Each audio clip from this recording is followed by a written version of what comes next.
परिषद में 22 एजेंडा पर निर्णय हुआ है। सबसे महत्वपूर्ण जो एजेंडा है वो हमारे राज्य सरकार में महिला सरकारी सेवकों के संबंध में है। राज्य सरकार में जो महिला सरकारी सेवक जिनकी नियुक्ति हुई है, सरकार ने यह निर्णय लिया है कि पदस्थापन स्थल के निकट आवासन सुविधा उपलब्ध कराई जाएगी।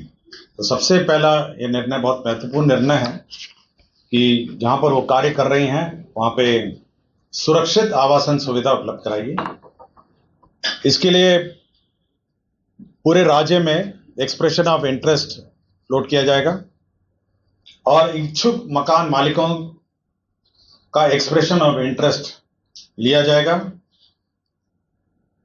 साथ ही साथ जो अनुमंडल पदाधिकारी हैं उनके द्वारा जो किराया निर्धारण की व्यवस्था है उसके अंतर्गत सरकारी किराया निर्धारण की व्यवस्था है उसके अंतर्गत होगा।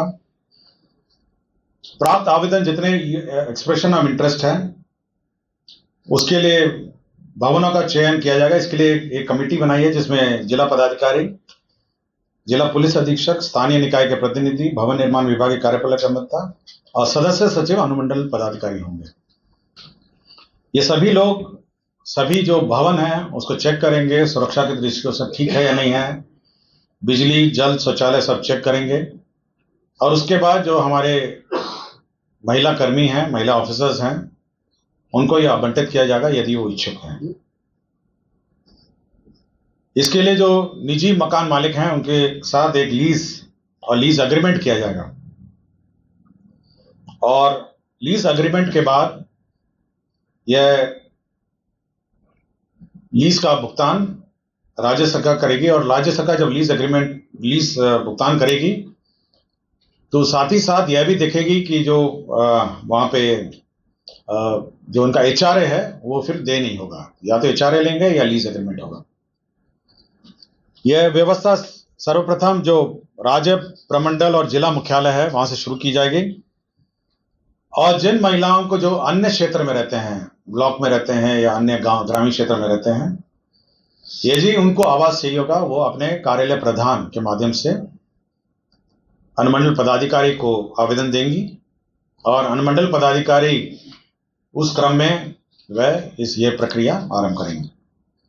तो ये पूरे राज्य में जितने भी महिला कर्मी हैं, जिला मुख्यालय में हैं, प्रमंडल और राज्य मुख्यालय में हैं और साथ ही साथ जो हमारे क्षेत्र कर्मी हैं उन सभी के लिए लीज्ड अकोमोडेशन उपलब्ध कराएगा ताकि हमारी जो महिला ऑफिसर्स हैं और कर्मी हैं वह सुरक्षित रूप से क्षेत्रीय कार्यालयों में अपना कार्य कर सकें।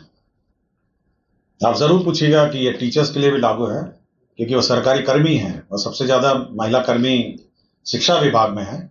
यह व्यवस्था उन पर भी लागू है। मैं पहले ही बता दिया कि ये शिक्षा विभाग पर भी लागू है सर्कुलर।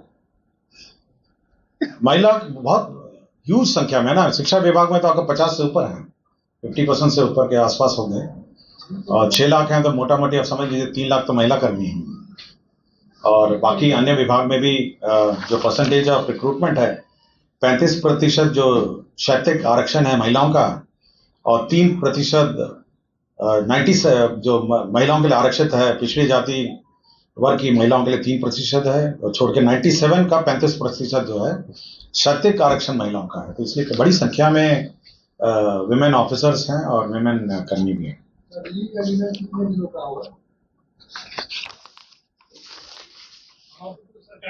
ये तो सरकारी, ये डिपेंड करता है ना कितना टेन्योर है, क्या है।